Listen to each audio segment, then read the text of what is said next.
दोनों भाइयों के परिवार एक ही घर में रहता था। साथ में खाना, साथ में घूमना, कुल मिलाकर दोनों भाइयों का परिवार खुशहाल परिवार था। कुछ सालों के बाद दिलीप की पत्नी कावेरी को एक बेटा हुआ। भैया, आज मैं बहुत खुश हूँ, चाचा बन गया हूँ मैं। हाँ भाई साहब, इस बच्चे के घर में आने से तो रौनक आ गई है। मैं सबको बताऊंगी कि मैं तो चाची बन गई हूँ, चाची। तुम दोनों कितने अच्छे हो। हमारे बच्चे के आने से ऐसे खुश हो रहे हो जैसे ये बच्चा तुम्हारा ही हो। बस भैया, अब आपका बेटा इस दुनिया में आ गया ना, हम भी कोशिश करेंगे कि हमारा भी बच्चा जल्दी से इस दुनिया में आ जाए। और फिर आपका और हमारा बच्चा दोनों मिलकर दिन भर घर के आंगन में खेला करेंगे। कितना मजा आएगा ना। सच कहती हो माया, मैं भी उसी दिन का इंतजार कर रही हूँ जब तुम्हारी भी गोद भर जाएगी और मेरे बेटे को एक छोटा भाई या बहन मिल जाएगी। 1 साल बीत जाता है। दिलीप और कावेरी का बेटा अब 1 साल का हो चुका था, लेकिन सुधांशु और माया की कोई औलाद नहीं होती। माया, लगता है कि हमारी जिंदगी में बच्चे का सुख ही नहीं है। ऐसा क्यों कहते हैं? दिलीप भाई साहब का बेटा भी तो हमारा ही बेटा है ना। तुम्हारी बात बिल्कुल ठीक है माया, लेकिन फिर भी हमारा खुद का एक बच्चा होता तो कितना अच्छा होता। हाँ, कावेरी भाभी भी हमेशा कहती हैं उन्हें अपने बेटे के लिए एक छोटा भाई या बहन चाहिए। लेकिन देखिए ना, हमारी तो किस्मत ही कितनी खराब है। हमारे तो सारे ट्रीटमेंट भी फेल हो चुके हैं। डॉक्टर ने भी साफ साफ कह दिया है कि तुम कभी माँ नहीं बन सकती। वही तो सुधांशु, बहुत बुरी किस्मत है हमारी। लेकिन माया, हम अपनी किस्मत को इतना क्यों कोस रहे हैं? हम दिलीप भाई साहब के बेटे को अपने बेटे की तरह ही प्यार कर सकते हैं ना। हाँ जी, बिल्कुल सच कहा। मैं भी वैसा कर सकती हूँ। चाची हूँ, उसे छोटी माँ का प्यार नहीं दूंगी क्या? कुछ दिनों के बाद दिलीप का एक दोस्त दिलीप से मिलने के लिए आता है। अरे क्या बात है दिलीप, बधाई हो बधाई। और घर तो काफी बड़ा है तुम्हारा। वैसे तुमने अपने बेटे के बारे में क्या सोचा है? भैया, और क्या सोचेंगे, बस उसे पढ़ा लिखा कर अफसर बनाएंगे, उसकी पढ़ाई पर खर्च करेंगे।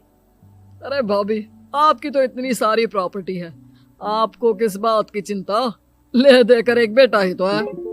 अरे नहीं दोस्त, तुम गलत समझ रहे हो। इस घर में मैं और मेरा छोटा भाई दोनों रहते हैं। इस घर का आधा हिस्सा मेरे छोटे भाई का है। अच्छा, कितने बच्चे हैं तुम्हारे छोटे भाई के? भैया, उनके साथ ना कुछ प्रॉब्लम है। मेरी देवरानी कभी माँ नहीं बन सकती। अरे फिर किस बात की चिंता? अरे मैं तो कहता हूँ अपने बेटे के भविष्य के बारे में सोचिए ही मत। बस ये घर उसके नाम करवा दीजिए। देखिए, आपके भाई का भी कोई बच्चा नहीं है तो सब कुछ आपके बेटे को ही मिलना चाहिए। लेकिन ऐसा करना क्या सही होगा? अगर उनका बच्चा नहीं है तो क्या हुआ? ये घर आधा उनका है, उनकी जो मर्जी है वो करें। अरे कैसी बात करते हो? उनकी कोई औलाद नहीं है, वो क्या करेंगे प्रॉपर्टी अपने नाम रखकर?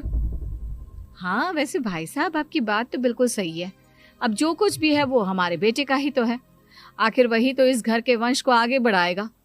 मैं कल ही देवर जी से बात करती हूँ। अगले दिन सुधांशु और माया, इधर आओ। तुम दोनों से एक बहुत जरूरी बात करनी है मुझे। बताइए ना भाभी, क्या बात है? आपको कहीं जाना है तो आप अपने बेटे को मेरे पास छोड़कर जाइए, मैं ही पूरा दिन रख लूंगी उसे। अरे नहीं माया, वो तो मुझे पता है। मैं किसी और चीज के बारे में बात करना चाहती हूँ। बताइए ना भाभी, क्या बात है? देखिए देवर जी, आपका कोई बच्चा है नहीं, लेकिन मैं जानती हूँ कि आप हमारे बेटे को अपने बेटे की तरह ही प्यार करते हैं। भाभी, बेटे की तरह नहीं, वो हमारा ही बेटा है। मेरे लिए तो वो मेरा ही बच्चा है। वही तो फिर क्यों ना ये सारी प्रॉपर्टी हम मेरे बेटे के नाम करवा दे, क्योंकि तुम्हारा हो या मेरा, हम सबका एक ही तो है बेटा। लेकिन भाभी, अभी तो वो सिर्फ 1 साल का है। अभी से प्रॉपर्टी उसके नाम करवाने का क्या मतलब है? देखिए देवर जी, जो काम जितना जल्दी हो जाए ना उतना अच्छा। आने वाले वक्त का क्या भरोसा। भाभी, भरोसा क्यों नहीं, हम तो हमेशा आपके बेटे को माँ बाप की तरह ही प्यार करेंगे। हाँ, लेकिन फिर भी मैं चाहती हूँ कि ये सारी प्रॉपर्टी मेरे बेटे के नाम हो जाए। अब मुझे नहीं लगता तुम दोनों को इसमें कोई भी परेशानी होगी, है ना? भाभी वैसे तो आप जो कह रही हैं वो बहुत जल्दबाजी है, लेकिन फिर भी अगर आपको ऐसा लगता है तो ठीक है, कल ही प्रॉपर्टी के पेपर बनवा लीजिए, मैं और माया उस पर साइन कर देंगे। इस तरह से अगले दिन प्रॉपर्टी के पेपर बनवाकर सारी प्रॉपर्टी दिलीप और कावेरी के बेटे के नाम पर करवा दी जाती है। कुछ दिनों के बाद सुधांशु, सुबह सुबह ये कौन लोग आ गए हैं तुम्हारे घर पर? भैया वो ऊपर वाला कमरा खाली पड़ा था ना, सोच रहा था किराएदार रख देता हूँ। लेकिन किराएदार रखने से पहले आपने हमसे पूछा भी नहीं। भाभी, इसमें आपसे पूछने वाली क्या बात थी? हमें एक ही कमरे की जरूरत थी, इसलिए सोचा दूसरा कमरा किराए पर दे देते हैं, कुछ इनकम हो जाएगी। अरे माया, ये सारी प्रॉपर्टी अब मेरे बेटे के नाम पर है और यहाँ पर जो कुछ भी होगा उसके लिए तुम्हें मेरी या दिलीप की परमिशन तो लेनी पड़ेगी ना। हाँ सुधांशु, तुम्हारी भाभी ठीक ही तो कह रही है। अब देखो, तुमने खुद अपने हाथों से ये प्रॉपर्टी हमारे बेटे के नाम की है, वह अभी बहुत छोटा है, तो इस घर से रिलेटेड सारे फैसले तुम्हें हमसे पूछ कर लेने चाहिए। भाभी, हमें तो लगा था कि आप हम लोगों से बहुत प्यार करती हैं, लेकिन आप तो हमारे साथ भेदभाव करने लगी। अरे, इसमें भेदभाव करने वाली क्या बात है? और मैंने कौन सा तुमसे कुछ गलत मांग लिया? अरे ले देकर मेरा बेटा इकलौता इस पूरे वंश का वारिस है, सब कुछ उसके नाम है। तुम्हें इस बात से जलन क्यों हो रही है? भाभी, माया को जलन नहीं हो रही, वो तो बस ऐसे ही कह रही थी। सब जानती हूँ मैं, इसकी खुद की तो कोई औलाद पैदा नहीं हुई, बस इसीलिए जब देखो तब मेरे बेटे पर बुरी नजर डालती रहती है। देखो माया, कावेरी तुमसे बड़ी है, वो जैसा कहती है वैसा करो। और वैसे भी इस घर पर अब तुम लोगों का कोई अधिकार नहीं है, वो तो हम लोगों की भलाई समझो जो तुम्हें अभी तक यहाँ रहने दिया है। भैया, आप इतने कैसे बदल गए? इस प्रॉपर्टी ने आपके दिल से हमारे लिए प्यार पूरी तरह खत्म कर दिया है क्या? इसी तरह वक्त बीतता जाता है और देखते देखते दिलीप और कावेरी का बेटा प्रणव 25 साल का हो जाता है और उसकी नौकरी लग जाती है। पापा, आज मेरा अपॉइंटमेंट लेटर आ गया है, मैंने सिंगापुर में जॉब ज्वाइन कर ली है। लेकिन प्रणव, विदेश में नौकरी करने जाने से पहले तुम्हें कम से कम अपने मम्मी पापा से एक बार पूछना चाहिए था ना। इसमें पूछने वाली क्या बात है माँ?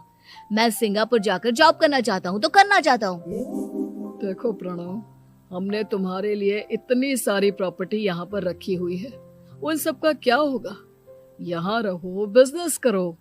सॉरी पापा, मैं यहाँ रहकर कोई बिजनेस नहीं करने वाला, और ये जितनी भी प्रॉपर्टी आपने मेरे लिए संभाल कर रखी है ना, ऐसे ही किसी को दान में दे दीजिए, क्योंकि मैं सिंगापुर से वापस इंडिया आकर कभी नहीं रहने वाला।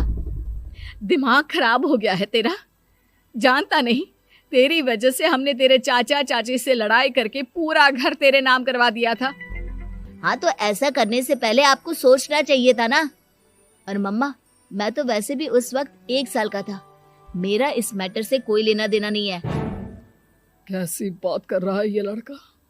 अरे तेरी वजह से अपने छोटे भाई से दुश्मनी लेकर बैठा हूं मैंने तो उसे घर से भी निकाल दिया। जानता नहीं तू, बाजू वाले घर में एक छोटा सा कमरा किराए पर लेकर रहते हैं तेरे चाचा चाची, और ये सब मैंने तेरे लिए किया।